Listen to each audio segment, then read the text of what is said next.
GS का प्रश्न है जो इस तरह से दिया हुआ है। प्रश्न ध्यान से देखिएगा।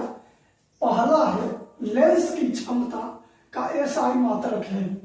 ऑप्शन में है ए में मीटर, बी में ल्यूमेन, सी में फ्लक्स और डी में डायप्टर।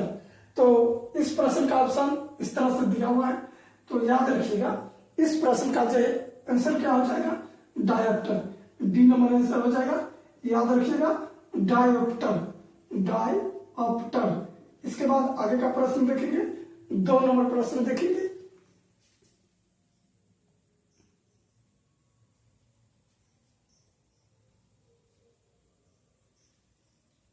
प्रश्न संख्या 2 दिया हुआ है। दाढ़ी बनाने के लिए किस दर्पण का उपयोग किया जाता है? दाढ़ी बनाने के लिए किस दर्पण का उपयोग किया जाता है? ऑप्शन में दिया हुआ है इस तरह से, ए में समतल दर्पण, बी में उत्तल दर्पण, सी में अवतल दर्पण और डी में इनमें से कोई नहीं। प्रश्न है दाढ़ी बनाने के लिए किस दर्पण का उपयोग किया जाता है?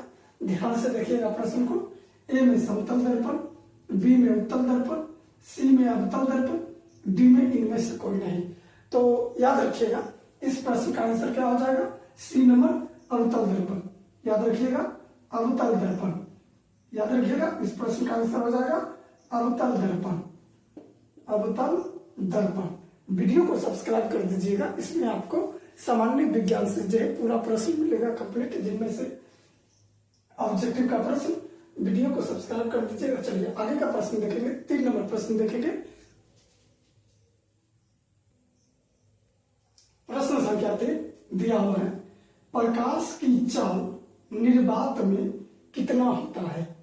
प्रकाश की चाल निर्वात में कितना होता है? याद रखिएगा ऑप्शन में दिया हुआ, ए में 3 × 10⁸ मीटर प्रति सेकेंड, बी में 3 × 10⁵ मीटर प्रति सेकेंड, सी में 3 × 10⁻10 मीटर प्रति सेकेंड और डी में 3 × 10⁻6 मीटर प्रति सेकेंड।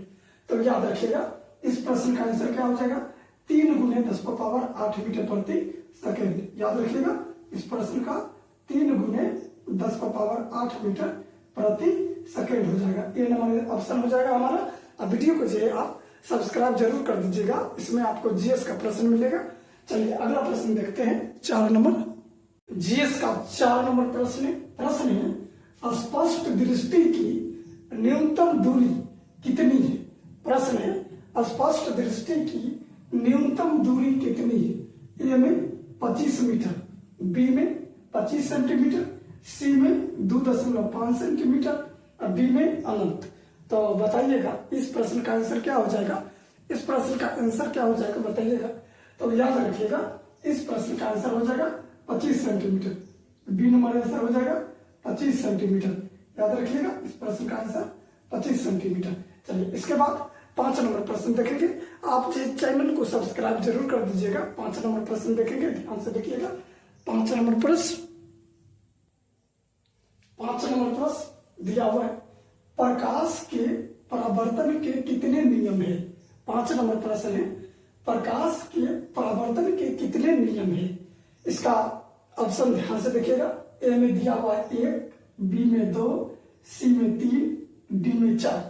तो बताइएगा इस प्रश्न का आंसर क्या हो जाएगा। तो ध्यान से देखिएगा इस प्रश्न का आंसर हो जाएगा प्रकाश के परावर्तन के 2 नियम है। याद रखिएगा बी नंबर आंसर हो जाएगा 2 नियम है। याद रखिएगा। अब इसके बाद 6 नंबर प्रश्न देखेंगे। अब वीडियो को पूरा देखिएगा, इसको जो है सब्सक्राइब कर दीजिएगा चैनल को। 6 नंबर प्रश्न दिया हुआ इस तरह से, किस रंग का विक्षेपण सबसे अधिक होता है? प्रश्न है किस रंग का विक्षेपण सबसे अधिक होता है? ए में लाल, बी में पीला, सी में नीला, डी में बैगनी। इस तरह से दिया हुआ है। तो याद रखिएगा इस प्रश्न का आंसर क्या हो जाएगा, डी नंबर आंसर हो जाएगा बैगनी। याद रखिएगा इस प्रश्न का आंसर बैगनी हो जाएगा। इसके बाद 7 नंबर प्रश्न देखेंगे, तो ध्यान से देखेंगे। अब वीडियो को सब्सक्राइब जरूर कर दीजिएगा। इसके बाद आगे का प्रश्न देखेंगे। 7 नंबर प्रश्न संख्या 7 से दिया हुआ है, वाहनों के साइड मिरर में किस दर्पण का उपयोग किया जाता है?